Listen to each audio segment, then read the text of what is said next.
김경래의 최강시사 2부 시작하겠습니다. 4.15 막판 표심을 잡을 보관 필승 전략 각 당 선대위원장들 릴레이 인터뷰 이어가고 있습니다. 오늘은 미래통합당 김종인 총괄 선대위원장입니다.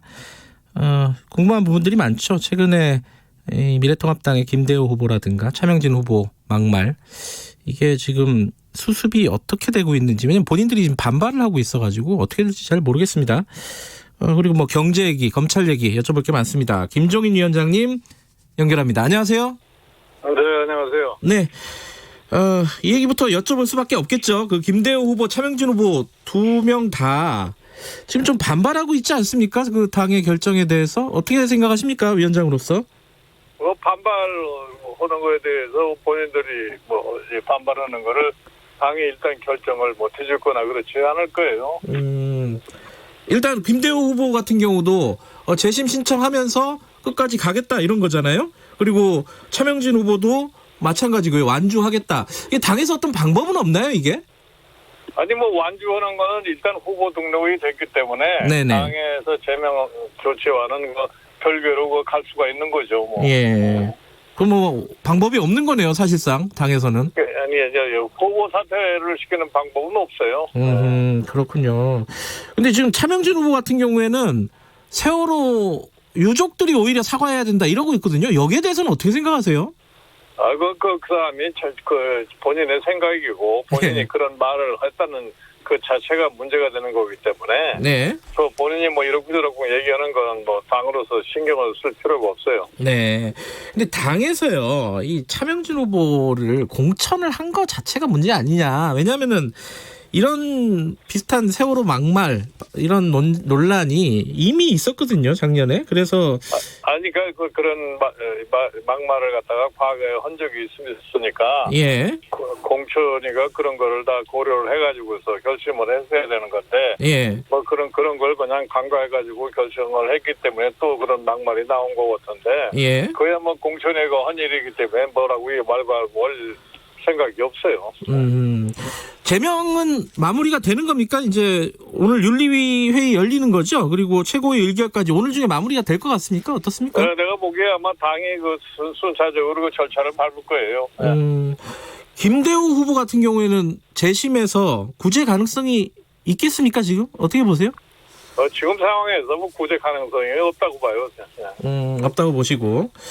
근데 이제 지금 김대호, 차명진 이후에 또 여러 명들이 지금 얘기가 고설에 오르고 있습니다. 주동식 후보, 광주 서구갑, 군산의 이근열 후보. 이게 광주에 대한 약간 비하 발언을 했고, 과거에 세월호 막말도 좀 있었고요. 이근열 후보는 이건 또 어떻게 봐야 되죠? 이 성매매 집결지 얘기하는 유곽을 만들겠다 이런 공약을 내놨다고. 이거 좀 당에서 이거 굉장히 좀 어떻게 보십니까? 심각한 상황으로 보시나요? 내가 보기에 그 사람들은 지금까지 계속 그런 얘기들을 다 자주 했던 사람들이기 때문에 네네. 그러려니 하고 지나가는 수밖에 없어요. 네. 그러면 이게 사실은 위원장님이 합류하기 전에 벌어진 일인데 이런 자주 했던 사람들이 공천이 된 거 이거는 문제가 되는 거 아니에요? 문제가 되면 그때 알아서 문제를 처리를 했어야지 이미 지난 상황이니까 난 그 결과론으로만을 얘기할 수밖에 없어요. 네. 이건 지금 이제 선거를 총괄하시는 분 입장에서는 이거 굉장한 마이너스가 되는 거잖아요, 이게. 다소 그런 점이 있을 수도 있죠. 네. 그러면 지금 말씀드린 주동식, 이근열 후보 같은 경우에는 윤리 가게 되나요? 어떤 조치를 취하실 예정이십니까? 아직은 내가 자세한 보고를 받지는 않았는데 네. 그게 아마 적절한 조치를 취할 수밖에 없을 거예요. 그냥 넘어가지는 않겠다 이런 말씀이신가요? 예. 그렇습니까? 예. 그러면 윤리라든가 이런 조치가 취해질 것이다 이렇게 받아들여도 될까요? 당에서 그렇게 처리를 난 허리라고 봐요. 네. 자, 이게 어제 김종인 위원장께서 이런 말씀을 하셨습니다. 이 선거 때 이런 얘기가 잘 안 나오는데 사과하시면서 당의 행태에 대해서 여러 번 실망스러웠고 포기해야 하는 건지 잠깐 생각도 해봤다. 이거 어떤 뜻으로 말씀하신 겁니까? 이건 내 솔직한 심정이에요. 그게. 복잡하신 마음, 지금 마음이 복잡하신 거죠, 그러면은? 복잡할 수밖에 없죠. 선거 도중에 그런 사태가 일어나고 하니까. 예. 그러나 과거의 일에 대해서 내가 이러고 저러고 왈가왈부를 할 생각은 없지만 네. 내 심정 자체는 그렇다는 얘기예요. 예. 그럼 어떻게 이게 수습이 되겠습니까? 이게 좀 앞으로 방침이나 이런 것들 방향 같은 걸 좀 말씀을 유권자들에게 해주셔야 될 것 같아요. 그래서 제가 어저께 전국의 후보자들에게 네. 또 경고의 메시지를 보냈어요. 예. 다시는 이런 일이 발생하지 않도록 유의해달라고 그랬고 예. 이런 일이 발생한다면 단호하게 처리할 수밖에 없다 이런 얘기를 한 겁니다. 예. 근데 이게 참 정치인들 막말은 어제 오늘 얘기는 아닌데 이 미래통합당에서 이런 일들이 자주 일어나는 거는 왜 그렇다고 생각하십니까? 이게. 내가 그 원인 자체에 대해서는 잘 모르겠는데 예. 여러 부류의 사람들이 합치다가 보니까 막 그런 불상사가 나올 수도 있는 거라고 그렇게 생각을 해요. 네. 알겠습니다. 심사가 복잡하시다니까 요 얘기는 여기까지 하고요. 자, 선거 얘기 넘어가겠습니다.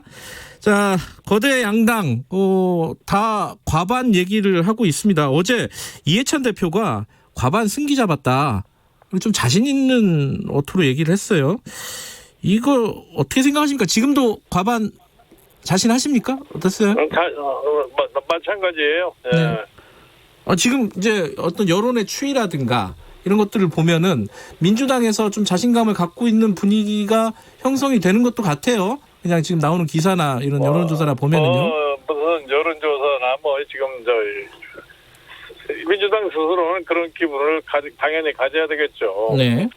지금 양당이 서로 경쟁하는데 서로가 다 똑같은 자신감을 가지고 오기 때문에 네. 1차적으로 각자가 다 자기네들이 자신이 있다고 하는 것을 표명해야 하는 것이 당연한 일 아니겠어요? 근데 이제 자신감만 가지고 되는 건 아니잖아요, 선거가.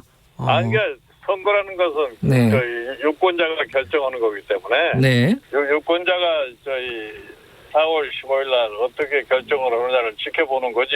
예. 스스로 내가 자신이 있다 없다 해봐야 예. 그게 별로 그렇게 의미 있는 얘기는 아니라고 봐요. 예. 지금 과반을 말씀하시는 부분은 그래도 어떤 근거가 있으니까 말씀하실 거 아닙니까? 그죠? 다 당연히 그런 거죠. 어떤 근거로, 예.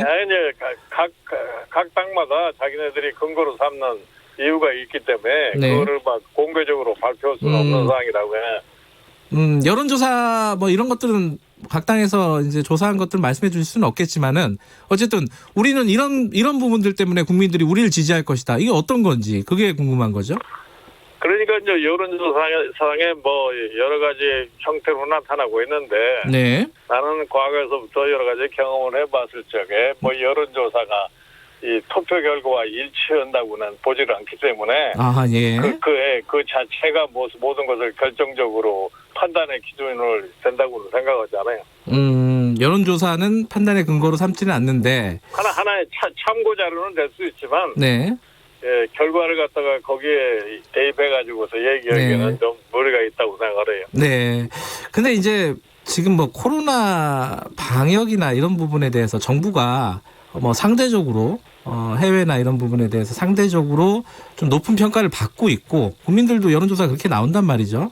그런 부분도 있고 지금 이제 막말 사태들 계속 이어지고 이래서 미래통합당 같은 경우에는 지금 상황이 안 좋은 거 아니냐. 유권자들은 지금 그렇게 생각할 수 있지 않습니까? 예. 질문하신 분이 뭐를 뜻하고 질문하는지 모르겠는데 예. 지금 이번 선거는 사실은 지난 3년 동안의 이 문재인 정부에 대한 국민의 심판을 받는 건데 네네. 코로나 사태로 인해서 그동안에 했던 여러 가지 정책의 가오라는 것이 덮어진다고 하는 건 좀 착각이라고 난 생각해요. 네. 자, 수도권 얘기해보죠. 수도권에서 지난 총선에서 36석을 얻었어요. 그래서 사실상 이제 패배를 한 셈이 됐는데 요번에 수도권 전망은 어떠십니까? 내가 보기엔 수도권의 전망은 비슷비슷하게 나올 거라고 난 봐요. 이게 미래통합당하고 더불어민주당하고 비슷비슷하게 나올 것이다. 근데 예컨대 이제 종로 같은 경우에요. 김종인 위원장께서 얼마든지 뒤집을 수 있다 이런 식으로 말씀을 하셨는데 지금 격차가 점점 벌어지고 있는 것 같아요. 당에서는 어떻게 파악하세요? 격차가 점점 벌어지고 있다는 거는 뭐를 근거로 해서 얘기할지 모르지만 최근에 여론조사로 아니, 말씀하신. 예. 네, 내가 알기로는 점점 좁혀지고 있다고 알아요. 그렇기 때문에 네. 지금의 저희 좁혀지는 속도를 볼 것 같으면은 예. 충분히 종로에서 승리가 가능하다고 생각합니다. 지금 5일밖에 안 남았습니다. 선거가. 5일 동안 네. 그 역전을 할 수 있는 어떤 뭐랄까 계기 이런 것들은 어떻게 마련하실 생각이세요? 그러니까 이제 유권자의 마음이 이제 시간이 감에 따라서 이제 변하는 걸 갖다가 기대하는 건데 네. 나는 이러한 선거를 갖다가 여러 번 경험을 해봤어요. 그러시죠. 예. 최종적으로 결국 가서 이제 유권자의 이제 결심이 달리 나타난다고 하는 것이, 그러니까 차가는 속도가 어떻게 되느냐에 따라서 결과가 사전에 예측할 수가 있는데 네. 지금 현재 저희 조금 한 4-5% 처져 있는 이런 분들이 앞으로 남은 5일 동안에 충분히 만회할 수 있는 그런 가능성이 있다고 저는 생각을 합니다. 네. 그게 좀 계기를 잡아야 될 텐데 그 계기는 뭐라고 생각하십니까? 계기라는 게 무슨 계기가 있다고 생각을 하세요? 지금 이제 이 선거는 과정 속에서 지금 이번 주말을 기해서 유권자들의 표심이 이제 상당히 많이 변할 거예요. 예. 그러면 그 결과가 이제 선거 결과로 나타나는 건데. 네. 그거는 무슨 특별한 계기가 올 필요가 없어요. 지금 하던 대로 쭉 가시겠다 이런 말씀이시네요. 특별히 기조가 바뀌거나 이런 게 아니라. 다 당연한 거죠. 당연해. 알겠습니다. 지금 이제 가장 관심이 많은 거 몇 가지 현안을 좀 여쭤보겠습니다. 그 중에 하나가 경제 얘기겠죠. 지금 어제 대국민 사과하시면서 대학원들에게 100만 원씩 지급하겠다 이런 말씀하셨잖아요. 요거 좀 현실성이 있느냐? 이런 의문을 갖고 있는 사람들이 있어요. 현실성이라는 것은 정부가 결심을 하면은 현실성이 있는 것이고, 어저께 말씀드린 거는 지금 이게 단순하게 내가 이 대학생들에게 선심으로 주장하는 게 아니라 이게 현장에서 대학생들의 절규입니다. 지금 이런 이 코로나 사태로 인해서 참 알바도 할 수 없고, 이 가정의 형편도 어려워지고 이런 상황이기 때문에 대학생들의 절규를 갖다가 듣고서 정부가 그러한 절규에 대한 좀 반응을 보여서 빨리 그러한 조치를 취해달라고 요구했던 거예요. 근데 이게 여기에 대해서요, 같은 당에 계시죠. 그 유승민 의원이 반박을 했습니다. 이 대학원생들만 있는 게 아니라 다른 어려운 사람들도 많고 선거 앞두고 원칙 없이 돈 쓰는 건 곤란하다. 여기에 대해서는 어떻게 생각하십니까? 아니, 그 사람 말하는 거에 대해서 내가 그렇게 신경을 쓰지 않아요. 난 그 사람 왜 그런 소리를 한지는 모르겠지만, 본인도 정치인으로 살아있다는 무슨 자기 과시를 하기 위해서 자꾸 그런 소리를 여는 것 같은데 별로 거기에 대한 신경 쓰지 않습니다.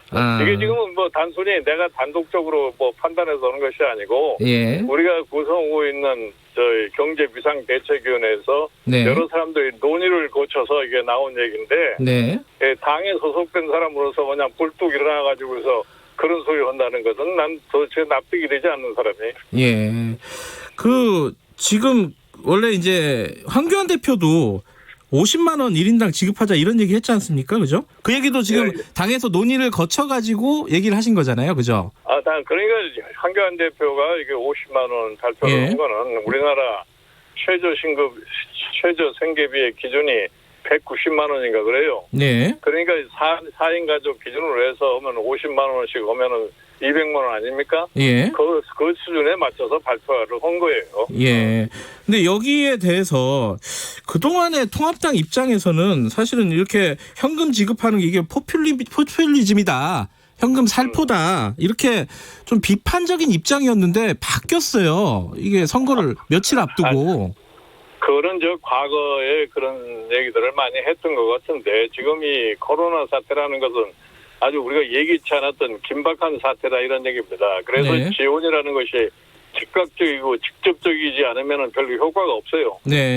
그렇기 때문에 그런 얘기가 나간 겁니다. 아, 김종인 위원장께서도 그러면은 선별적으로 지급하지 말고 일단 보편적으로 뭐 50만 원이든 100만 원이 됐든 되는데 여건이 되는 대로 지급하고 나중에 세금으로 걷자 이런 입장이신가요? 기본적으로는? 아니 무슨 세금으로 걷자고 하는 말 자체는 그건 어폐가 있는 얘기고. 예.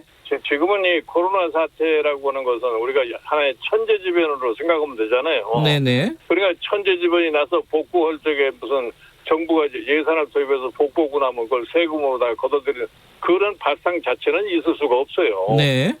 그러니까 내가 이 통합당의 선대위원장으로 취임하면서 얘기를 하지 않았어요. 네. 정부 재정을 빨리 항목 조정해서 한 20% 정도 항목 조정을 하면은 네. 한 100조 원의 예산을 확보를 해가지고서 이 코로나 사태로 발생하고 있는 여러 가지 경제적인 어려운 문제들 갖다 좀 즉각적으로 해소하는 노력을 좀 해달라고 내가 당부를 한 거죠. 네네. 그리고 뭐 대통령이 고유의 권한인 행정명령만 발동할 것 같으면은 네. 금방 이거 할 수가 있어요. 네. 이거는 시간이 끌고 뭐 이거저거 논의한다고 해서 해결되는 문제가 아닙니다.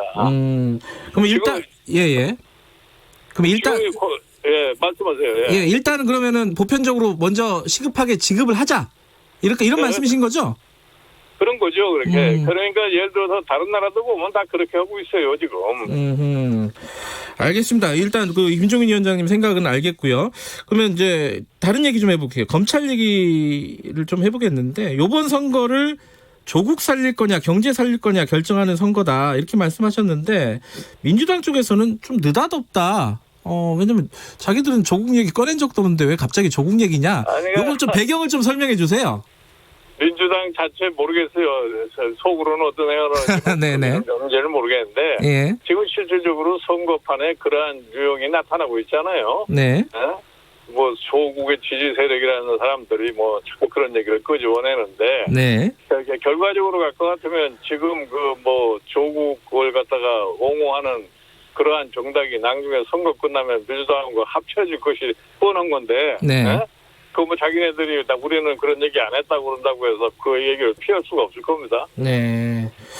그 윤호중 사무총장이 관련해서 그런 얘기를 했어요. 있지도 않은 실체도 없는 지금 조국에 대해서 돈키호테처럼 달려든다. 거기에 뭐 시종이니 말이니 이런 뭐 그런 표현 때문에 좀 논란이 되고 있는데 여기에 대해서는 어떻게 생각하세요? 실체가 없다 지금 없는 사람 아니냐 정부에?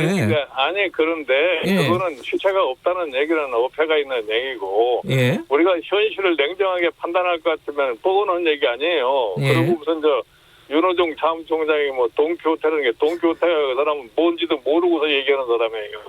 내가 좀 상식이 좀 그러던 사람이 얘기하는 것에 대해서 뭐 왈왈 보고 싶진 않은데.